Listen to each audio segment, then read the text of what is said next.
Well, hi again. This is the 10th part and hopefully the last part of the labor market policies lecture. Well, we have already introduced.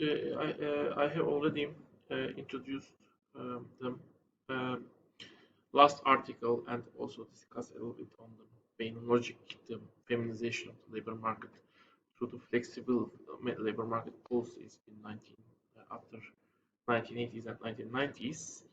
And now I would like to look to some three basic variables. I mean, how they behaved. I also have talked on the discussion of this week, which was very much connected to the main idea of this article, and which is kind of an encompassing article of all other three articles we have seen in this lecture. So after we have looked to these three variables, basically I will end this lecture. So let's look. Well, basically we will look to female activity rate. I won't look to female participation in different sectors. Instead, I will look to them. I've changed kind of my idea in the middle, but let's do that in this way. But you can look to that also. That data is also available. I will look to them wage differentials of the women and men. And then we will look to the female-male unemployment rates. But we will see overall participation rate of women and men. So let's see. Let's go down. Okay, this is the first one. Well, here you can see, let me go a little bit more up with this. And this is woman no change, by the way. I'm closing it, but these are female and male participation rate, how they have changed between 1975 and 1995. More years have passed, and look to the you can look to the data for the years that passed after 1995. Well, basically, when you look to the data, well, you see woman rose, woman fell, woman no change is this column. I need to close one of them. I close this one. Man fell and man no change. These are the basically different possibilities. And if you see, basically, the majority of the countries fell into the group where man fell, male participation fell, and women's participation have rose. The pluses are the case when the overall participation has risen. For example, in Sri Lanka, Singapore, Kuwait, Mauritius, Bahrain, Uruguay, Venezuela, Egypt, Peru. That's up to 1995, by the way. The overall labor force participation rate has increased. Similarly, in Netherlands, New Zealand, and Canada, it has increased. In United States, Sweden, it is stable, and in other countries, for example, Italy, Iceland, Netherlands, Portugal, Spain, when the Puerto Rico, Bolivia, Costa Rica. Costa Rica is actually counted as developed country, I believe, but anyway, they have put it in developed word. Algeria, labor force participation rate has fallen. Israel, similarly. In developing countries, you have more the case when men fell and women rose, while in the developed countries, in developing countries, however, you have at least some countries where women rose and men also rose. Both countries experience an increase in both genders experience an increase in labor force participation rate. Well, this might be, especially if you look Panama, Korean Republic, Thailand, Mexico, Jamaica, Guatemala, maybe the shift of, let's say, production from the countries where developed countries to developing countries might actually dampen the effect in general for the developing countries. I mean, in developing countries, the loss of male jobs in the formal sector with the integration of this labor, the formal sector, might be balanced in a way by increasing the overall jobs, because jobs are transferred from the developing world to the developing world. That's a possibility. Of course, all of these possibilities are just, you might see that as hypothesis, and if you're interested, you should read more on them. You should never think them as, I mean, we are just looking and thinking how to interpret the data. Let's go down. There are several graphs where you can see the um, the overall share in women's employment in different sectors. Here you can see the overall trends, by the way, how much women's share in employment has increased. And in some cases, it's not that drastic. For example, 35, 34, basically. In Bermuda, in Zimbabwe, it's not that drastic. In other places, there is a substantial increase. For example, in Botswana, it has increased from 17% to 37%, for example. And you can see the overall trend. As far as I can remember, there is no country, maybe Korean Republic is the one with a significant fall, Hong Kong with a significant fall. Well, there are some countries with significant falls also, I mean. But general trend is again increasing. If you look to the tables, you see general trend is increasing. In Sri Lanka, it's almost doubled, for example. And now let's look to the wage differentials. I think this is an interesting data. This is public sector. Oh, yes, this is manufacturing, by the way.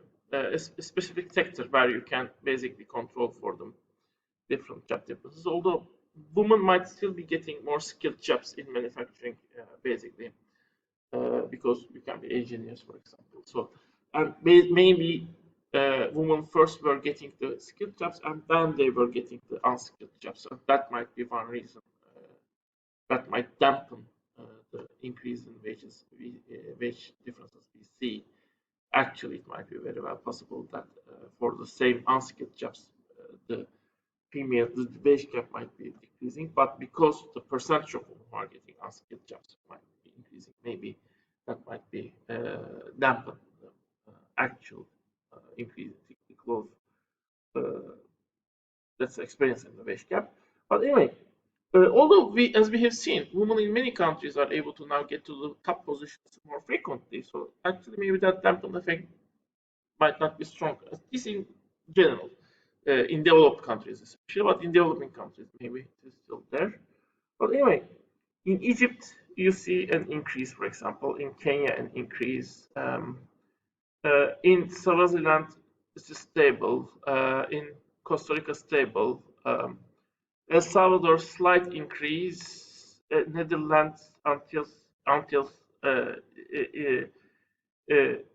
increase, a significant increase. Paraguay, kind of stable, a decrease, a small decrease. Cyprus, well, increase, but it has peaked at 1991, and I mean after 1980s, it is more stable. Hong Kong, decrease basically. Korean Republic, increase. Singapore, a decrease. Sri Lanka, a modest increase maybe.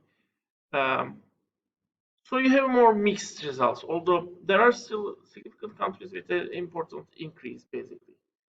So actually, the table is also looking very, very good. I mean, you might say there are mixed results, but still there are significant number of countries with a high increase in the wage gap, basically, a decrease in the wage gap, basically, of men and women. And lastly, unemployment. Well, here you can also see, I mean, this is female unemployment divided by the male employment. So if female unemployment is high, for example, 5%, while male unemployment is, for example, let's say 2%. 5 divided by 2 will be 2.5, because here. So as this number gets smaller, the difference between unemployment rates gets smaller, although that doesn't mean overall position of women is getting better, but the difference between them and men is getting smaller. And here also, for example, from 2.5, it has decreased to 1, where basically this is perfect equality. In Chile, from 1.4 to 0.6, actually women got better. From in Jamaica, 2.5 to 2.1. From in Puerto Rico, 0.9, where they were already advantageous, to 0.4 more advantages. Venezuela from 1 to 0.3. So when you look to the unemployment rate, women are more advantages. Actually, they got more. In many countries, even the women got more advantages, and in some cases they have even increased their advantage. So basically, this whole data shows that women had gained significant foothold in the labor market, and that labor market might be more insecure, but basically they got to the similar arena to the men. And maybe, just maybe, even if this doesn't initially helps their position in the household, as we have seen in the, for example, the intimate partner violence case, the uh, in the chapter where we have seen the household relations in general. But that might have meant the woman to get some acceptance in time in the labor market. Although we should be careful there also, because at the turn of the century, and also even in the turn of the 18th century, in the early 19th century, and in the early 20th century, we had a similar increase in the female employment rates. However, that has become more temporary, which has kind of both of them were kind of transition periods. Male workers, they become more that process was actually adaptation of that. At first, male workers to the capitalist type of production in the early 19th century, and later basically men gained right, and women were getting out of the as men gets more organized, women got out of the labor force,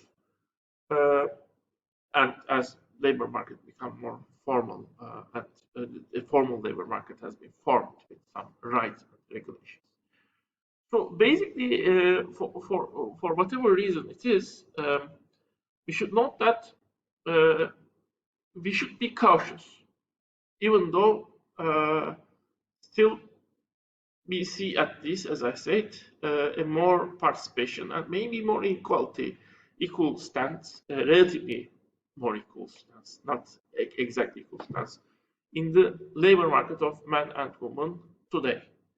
Well, what to do about that, you have seen all other chapters, and I have already mentioned it. After this, however, I leave it to you. You can think about how advantages and how disadvantages this woman's stand is, and if thinking about other critiques, the labor market itself gets insecure, ability to enter a more insecure labor market, to what extent this is beneficial for the woman? Could it be possible that women enter to a more formal and secure labor market of 1960s, 50s, and 60s? That can be one question to ask. So this chapter is end of the labor market chapters. Last lecture will be the next lecture will be the last lecture of the semester, and there we basically look to the poverty issue and how we can define the poverty issue, especially in gendered dimension, because men and women live in the same household, so you cannot easily separate the income that comes to the household. So that this is difficult. But also, while we will try to kind of define this gender dimension of poverty, we will also actually define poverty in multidimensional way, not only through the regular way of defining poverty, which is income poverty. So it will be, in some ways, one of my favorite lectures of feminist economics. So I hope you enjoyed this lecture, and I hope there are very nice practical examples, especially China case. And I hope you will also enjoy the last lecture of this course. So see you then, and as always, stay healthy.